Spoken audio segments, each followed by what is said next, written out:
उत्तराखंड के मुख्यमंत्री तीरथ सिंह रावत ने वीडियो कॉन्फ्रेंस के माध्यम से अधिकारियों को निर्देश दिए कि कोविड पर प्रभावी नियंत्रण के लिए RT-PCR टेस्ट एवं वैक्सीनेशन में तेजी लाई जाए। हरिद्वार कुंभ स्नानों के दृष्टिगत हरिद्वार में वैक्सीनेशन और RT-PCR टेस्ट के लिए विशेष अभियान चलाया जाए। मुख्यमंत्री ने कहा कि राज्यों में जिन स्थानों पर कोरोना के मामले बढ़ रहे हैं, उन स्थानों पर कंटेनमेंट एवं माइक्रो कंटेनमेंट जोन बनाए जाएं, साथ ही टीकाकरण पर भी विशेष ध्यान दिया जाए। साथ ही जिन राज्यों में कोरोना के मामले बढ़ रहे हैं, ऐसे राज्यों के जो भी लोग उत्तराखंड आ रहे हैं, उनको कोरोना नेगेटिव रिपोर्ट लाने पर ही प्रवेश दिया जाए। इसके लिए शीघ्र गाइडलाइन जारी की जाए। SPS चिकित्सालय ऋषिकेश में खराब व्यवस्थाओं की शिकायत को गंभीरता से लेते हुए मुख्यमंत्री तीरथ ने अधिकारियों को निर्देश दिए कि व्यवस्थाओं को जल्द सुधारा जाए एवं कार्य के प्रति लापरवाही दिखाने वालों पर सख्त कार्रवाई की जाए। हरिद्वार कुंभ एवं आगामी चारधाम यात्रा के दृष्टिगत स्वास्थ्य एवं अन्य आवश्यक सुविधाओं पर भी विशेष ध्यान दिया जाए। साथ ही कुंभ स्नान के दृष्टिगत पुलिस की पर्याप्त व्यवस्था भी रखी जानी चाहिए। उत्तराखंड की सल्ट विधानसभा सीट पर उपचुनाव होना है। बीजेपी और कांग्रेस दोनों ही पार्टियों ने अपने अपने उम्मीदवारों को मैदान में उतार दिया है। जहां सल्ट विधानसभा सीट से बीजेपी ने महेश जीना को उम्मीदवार बनाया है, वहीं कांग्रेस ने गंगा पंचोली पर दांव आजमाया है। इस उपचुनाव को लेकर दोनों ही उम्मीदवारों ने अपनी कमर कस ली है। सल्ट विधानसभा सीट बीजेपी के ही खाते में थी और यहां से सुरेंद्र सिंह जीना विधायक थे। बीते दिनों बीमारी के चलते उनकी मौत होने से ये सीट खाली हो गई थी। बीजेपी जहां अपने दबदबे वाली इस सीट पर फिर से काबिज होना चाहती है, वहीं कांग्रेस भी इस बार इस सीट को किसी भी तरह से जीतना चाहती है। इस विधानसभा सीट से कांग्रेस की इस बार की उम्मीदवार गंगा पंचोली 2017 में भी उम्मीदवार रही थी। उन्होंने बीजेपी उम्मीदवार को कड़ी टक्कर दी थी और वो लगभग 3000 वोटों के अंतर से चुनाव हारी थी। बीजेपी के स्वर्गीय विधायक सुरेंद्र जीना 2017 में 21,581 वोट से जीते थे, जबकि गंगा पंचोली को 18,671 वोट मिले थे। सल्ट विधानसभा सीट पर होने वाले इस उपचुनाव को 2022 में होने वाले विधानसभा का प्री बोर्ड माना जा रहा है। मुख्यमंत्री तीरथ सिंह रावत के कार्यकाल में ये पहला उपचुनाव है, इसलिए इसे उनकी परीक्षा के तौर पर भी देखा जा रहा है। सल्ट विधानसभा सीट के मतदाता कोरोना के बढ़ते संक्रमण के खतरे को देखते हुए इस बार ग्लव्स पहनकर वोटिंग करेंगे। ऐसा पहली बार हुआ है कि चुनाव में मतदाताओं को वोटिंग और रजिस्टर पर हस्ताक्षर करने से पहले हाथों में दस्ताने पहनने जरूरी होंगे। निर्वाचन आयोग ने कोविड-19 महामारी के संक्रमण से बचने के उद्देश्य से ये प्रावधान किया है। बता दें कि 17 अप्रैल को वोट डाले जाएंगे। उपचुनाव के लिए नामांकन भरने की आज आखिरी तारीख थी। अब 31 मार्च को नामांकन पत्रों की जांच होगी और 3 अप्रैल तक नाम वापस लिए जा सकेंगे।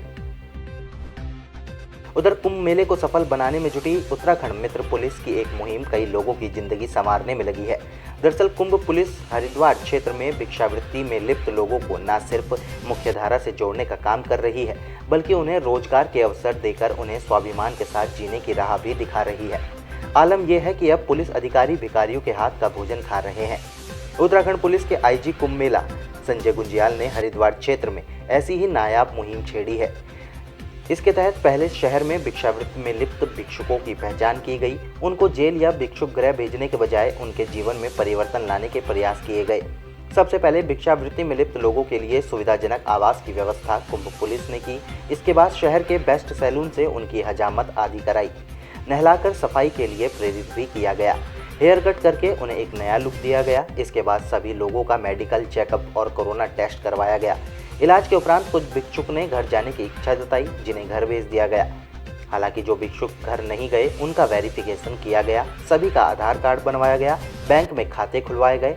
इसके बाद उनमें से 16 लोगों को कुंभ मेला प्रबंधन में विभिन्न कार्यों में रोजगार दिया गया।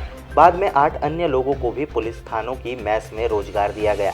इस तरह IG कुंभ संजय गोयल की इस पहल से दर्जनों लोगों ने न सिर्फ सम्मान से जीने का अधिकार मिला, बल्कि भिक्षावृत्ति में लिप्त रहे 24 लोगों को रोजगार के अवसर भी मिले। ये लोग अब 10,000 रुपए तक महीने की कमाई कर रहे हैं। कुछ लोगों ने अपनी कमाई का एक हिस्सा तो अपने घर भी भेजा है, कुछ ने हिस्सा दान में भी दिया है। में सबसे पहले हम लोगों ने बैगर्स को सबको इकट्ठा किया। इकट्ठा करने के बाद उनका मेडिकल टेस्ट किया। अगर उन्हें कोई लाइलाज या इस तरह की बीमारी है उसके बारे में टेस्ट करके उन्हें पता किया। पता करने का उनका ट्रीटमेंट कराया गया और उसमें उनके जो है नए कपड़े दिए गए। उनको 15-20 दिन के लिए फ्री में निःशुल्क भोजन की व्यवस्था समाज कल्याण और NGO के माध्यम से किया गया। और उनको नए कपड़े के साथ साथ यहाँ के जो बेस्ट सैलून है जो कि हेयर कटिंग वगैरह के लिहाज से, उनसे भी उन बैगर्स का पूरा हुलिया जो है पूरी तरफ से चेंज कराया गया, उससे काफ़ी अच्छा इम्पैक्ट पड़ा है। लेकिन सिर्फ यहीं तक न सीमित होकर हम लोगों ने जो पुलिस के विभिन्न थाने चौकियों में जो हमारे मेस है, जिसमें कि हम लोग कुक को टेम्परेरी तौर पे रखते हैं, उनको हम लोगों ने उन्हें काम दिया और वो आज की तारीख में लगभग 12 से 15 हज़ार रुपये पर मंथ सैलरी ले रहे हैं हम लोगों से। अब बात करते हैं उत्तर प्रदेश की। मुख्यमंत्री योगी आदित्यनाथ ने गोरखपुर वासियों को एक और तोहफा दिया है। रविवार को यहां से राजधानी लखनऊ के लिए विमान सेवा की शुरुआत हुई है।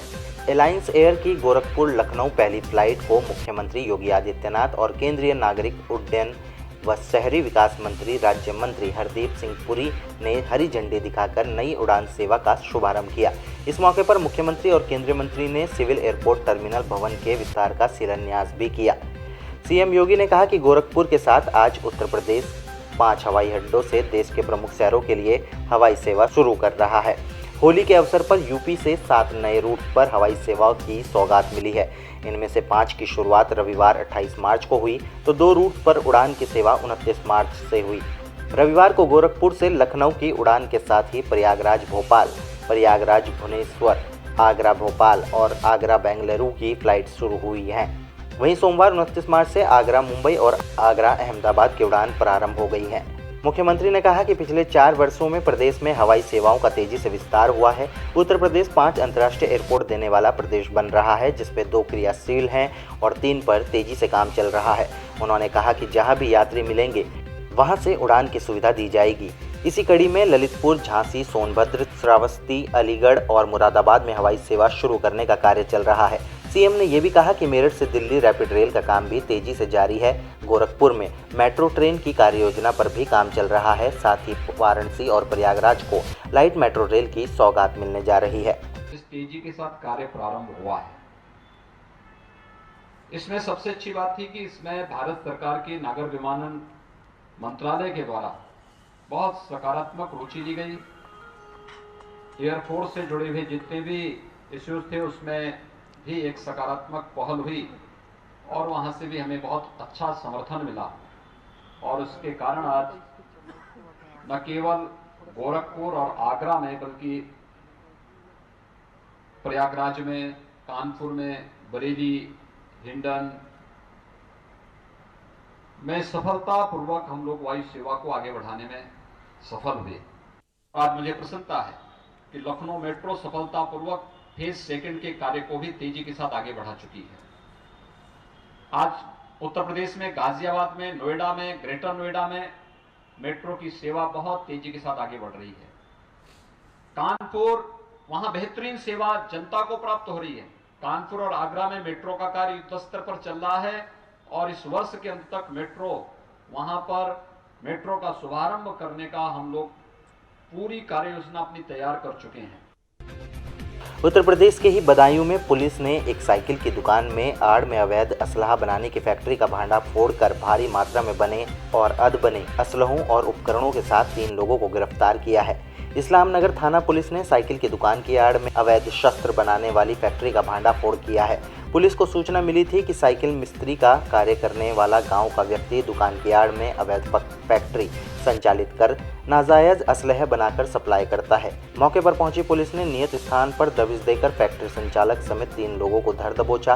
पुलिस के अनुसार गिरफ्तार किए गए तीनों व्यक्ति गांव चंदोई के ही रहने वाले हैं और लंबे समय से पुलिस को चकमा देकर नाजायज हथियार बनाकर सप्लाई करते थे। पुलिस ने उनके कब्जे से 1 राइफल, 3 तमंचे और 3 अधबने तमंचे, 315 बोर, 2 देसी बंदूक, 12 बोर और कई पोनियां समेत भारी मात्रा में कारतूस बरामद किए हैं। सीओ अनिरुद्ध सिंह ने बताया कि गिरफ्तार लोगों से पूछताछ की जा रही है। साथ ही इनके अन्य साथियों की भी पुलिस तलाश में जुट गई है। भैया, ये चंदोई ग्राम में ये जो मुलजिम पकड़े गए हैं, इससे बड़े हादसा होने की आशंका थी चुनाव के दौरान। दरअसल हमारे इंस्पेक्टर साहब को और चौकी इंचार्ज को ये सूचना मिल रही थी कि अवैध शस्त्र बना के बेचे जा रहे हैं। इसके संबंध में इन्होंने दबिश दिया और भारी मात्रा में अवैध शस्त्र और कारतूस बरामद हुए हैं।